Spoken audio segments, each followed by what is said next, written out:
A direct line to the monarch, something even the Prime Minister doesn't have. What exactly does Nigel Farage want? And why are Labour MPs openly rebelling against Keir Starmer's plan to send judges to the European Court of Human Rights? What message did the King deliver to Keir Starmer after meeting Nigel Farage? And will Boris Johnson help him or hinder his plans? You're watching this channel. Alright, guys.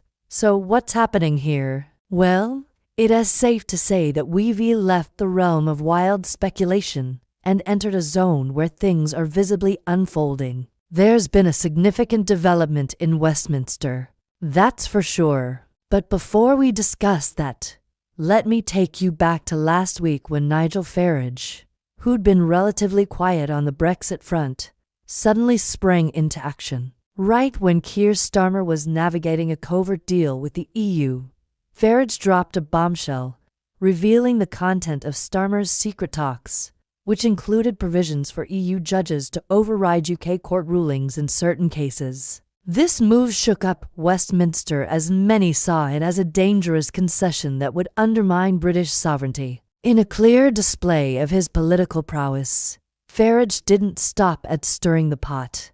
He went straight to the source, securing a private meeting with the monarch, a move that surprised many in political circles. It signaled that Farage wasn't playing games. He meant business and was ready to take on the establishment head-on. Now, the timing couldn't have been more crucial. Just ahead of a pivotal EU summit in London, Farage's revelations threatened to throw Starmer's carefully crafted plans into disarray. With the spotlight firmly on him, Farage had dealt a significant blow to Starmer's authority and was now poised to capitalize on it. But the question remains, how did he manage to secure an audience with the king? Normally, getting a private word with the monarch is a near impossible task, especially when the king is away on a state visit. But Farage pulled off the feat, leaving many wondering about his clout and determination. Now let's talk about what happened next. While Starmer prepared for a cordial meeting with Ursula von der Leyen, Farage paid a surprise visit to the Palace of Westminster. It seemed like a carefully orchestrated power play. Farage emerged from the palace looking resolute, hinting at explosive revelations. He claimed that the king was deeply concerned about Starmer's secret pact with the EU, particularly about the potential for EU judges to overrule UK courts. Farage suggested that the king felt compelled to intervene to protect British sovereignty. According to Farage, the king expressed serious reservations about the implications of handing over judicial authority to the EU, stressing that such a move would set a dangerous precedent. The king's reported disapproval added fuel to the fire, intensifying the controversy surrounding Starmer's deal and putting pressure on the government to reconsider. Farage continued, claiming that the king believed that maintaining judicial independence was crucial for safeguarding the UK's sovereignty, and that any perceived erosion of that independence should be approached with caution. The revelation of the king's reported stance sent shockwaves through the political establishment. Many lauded Farage for bringing the issue to light and for standing up for British interests. So what does this mean for Starmer and his relationship with the EU? It's clear that Farage has dealt a damaging blow to his authority. But will it lead to a complete breakdown in negotiations, or a revised deal that addresses the concerns raised by the king and the public? Only time will tell. So what do you think? Is this a bold power play by Nigel Farage or a calculated move to disrupt Keir Starmer's plans? Do you agree with the king's reported stance on judicial independence? Let me know your thoughts. But in the meantime, let's look at some of the details of this alleged deal between the UK and the EU. It is important to understand what exactly is being negotiated behind closed doors, because there is a lot at stake. So let's break it down for you. Now, this is where things get really interesting. Apparently, the deal involves a mechanism that allows EU judges to review certain decisions made in UK courts.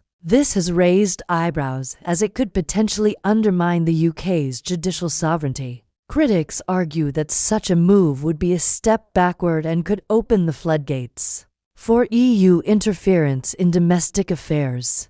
But proponents counter that argument, claiming that it is necessary to ensure that the UK remains in line with EU law and that it protects the rights of EU citizens living in the UK. They argue that it is a necessary evil to maintain good relations with the EU and that safeguards are in place to prevent abuse. However, this raises another pressing question. Will UK judges be afforded the same courtesy to review decisions made by EU courts? So far, there's been no indication that such reciprocity exists. This apparent asymmetry has fueled suspicions that the UK is being treated unfairly and that its sovereignty is being eroded without equal benefit. Then there's the matter of the Youth Mobility Scheme, which would allow young people from the UK to live and work in EU countries without restrictions. While it might seem like a good opportunity for young people,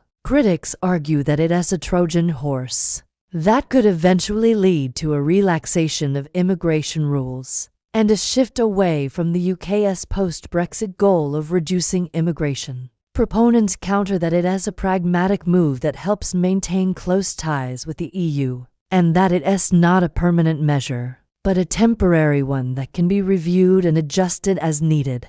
However, the lack of clarity and apparent secrecy surrounding the deal has raised concerns. People are wondering why the UK government is willing to make significant concessions without consulting them or giving them a chance to air their views. It has led to a sense of betrayal and disenfranchisement among many who feel that their voices are not being heard and their interests are being ignored. And now let's turn our attention to the defense realm. Now, it appears that the UK is also considering providing funding for EU military projects, a move that has raised eyebrows and concerns. Critics argue that this would divert much-needed resources away from the UK's own military, and that it sends a confusing message about the UK's commitment to its own defense. They point out that investing in EU projects could compromise the UK's ability to develop and deploy cutting-edge military technology,